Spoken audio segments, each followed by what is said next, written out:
Balloon wine जो मैंने आपको दिखाई थी कुछ दिन पहले अपनी वीडियो में, आज उसकी हार्वेस्टिंग का टाइम आ चुका है, क्योंकि आप अगर वाइन को भी देखें तो अभी मुरझाना शुरू हो गई है। इसके ऊपर जो सीड्स हैं वो पकने लग गए हैं, जो इसके बैलून्स हैं वो भी जो है डार्क हो गए हैं, ब्राउन हो गए हैं। तो आपको अभी एक मैं पहले ही तोड़ के सामने दिखाता हूँ, जिससे आपको पता चलेगा कि इसके अंदर सीड्स हैं या नहीं हैं। तो ये देखें, इस बैलून के अंदर से 3 सीड्स निकल आए हैं।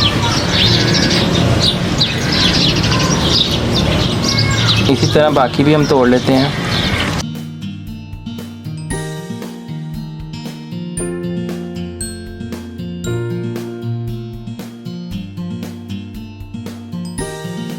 ये अभी थोड़ा ग्रीन है, इसको मैं नहीं तोड़ूंगा। ये भी जब फिर से गोल्डन हो जाएगा इसको भी मैं उस टाइम तोड़ लूँगा। वैसे ये फट गया बेचारा, खोल के देख ही लेते हैं अंदर क्या चल रहा है इसके। अच्छा, अभी तो सीड्स बन रहे हैं इसमें, ये देखें तो एक ग्रीन है, एक ब्राउन है और एक ब्लैक हो रहा है। तो इसको ऐसे ही छोड़ देते हैं। ये मेरी बैलून वाइन थी, उसके साथ ही मैंने आपको सनफ्लावर भी दिखाया था अपना, जिसके मैंने सीड्स लगाए थे। तो सीड्स के बाद अब जो है ये वापस से सीड्स बनने स्टार्ट हो गए हैं। अब सनफ्लावर के जो फ्लावर्स हैं वो छोटे साइज़ के होते जा रहे हैं। यहाँ ऊपर की तरफ आएँ तो ये देखें, ये सीड्स जो हैं इसमें बनने स्टार्ट हो गए हैं। तो कुछ अर्से में इसके भी मैं सीड्स कलेक्ट कर लूँगा और फिर से ये लगा लूँगा इनको। तो ये मेरा एक सीड से ग्रो किया हुआ सनफ्लावर का प्लांट था, मैंने इसको सर्दियों में लगाया था। अच्छा, अगर इस पॉट की तरफ नीचे हम आएँ तो यहाँ पे हम देखेंगे कि ये मैंने एक मॉर्निंग ग्लोरी लगाई हुई थी, इसके 1-2 सीड्स लगाए थे।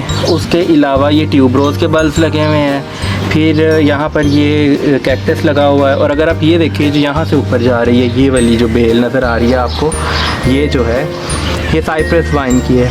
तो ये भी मैंने इसी में ही सीड लगा दी थी। तो ये मिक्स ही चल रही है। जब इस सब पे फ्लावरिंग स्टार्ट होगी तो फिर देखने का भी बहुत मज़ा आएगा।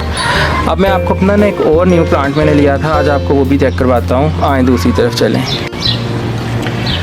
ये मैंने कुछ दिन पहले ही प्लांट लिया था, ड्वार्फ चांदनी का प्लांट था। जब मैंने लिया था उस टाइम इस पर फ्लावर्स नहीं थे आ रहे, लेकिन अब इसको मैंने फुल धूप में रखना शुरू किया तो इस पर छोटे छोटे फूल आना शुरू हो गए हैं। अभी दिखाने का मकसद ये था कि कुछ दिन इसको जो है ना बोनसाई ट्रेनिंग के लिए मैंने सोचा यूज़ करने का। तो मैंने कहा आप लोगों को भी बिफ़ोर की कंडीशंस दिखा दूं, ताकि आप लोगों को आइडिया हो जाए कि इसका बाद में हमने क्या करना है और क्या होगा। वैसे तो इसमें फ्लावरिंग बहुत प्यारी लग रही है, तो अभी तो खैर इसी को एंजॉय कर रहे हैं हम लोग, तो इसलिए मैंने कहा आप लोगों को ये भी दिखा दूँ। अब मैं आपको सीड्स दिखा देता हूँ मैंने कितने को कलेक्ट करनी है इसमें से।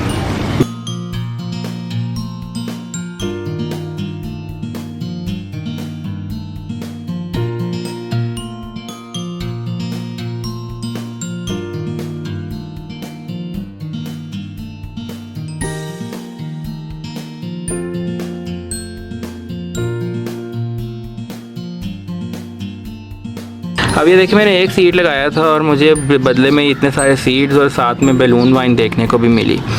तो इन्हीं सीड्स को अब मैं दोबारा लगा दूंगा और यही सारा साल जो है मेरे चलते रहते हैं और मुझे दोबारा से ना सीड्स लेने पड़ते हैं और ना मुझे ख़रीदने पड़ते हैं। तो अब जब मैं इनको लगाऊंगा तो आपको इनको लगाने का तरीका भी बता दूंगा कि मैंने कोकोपीट में, सैंड में और सादी मिट्टी में, इन तीनों में क्या रिज़ल्ट है, किस में जल्दी लगते हैं किस में लेट।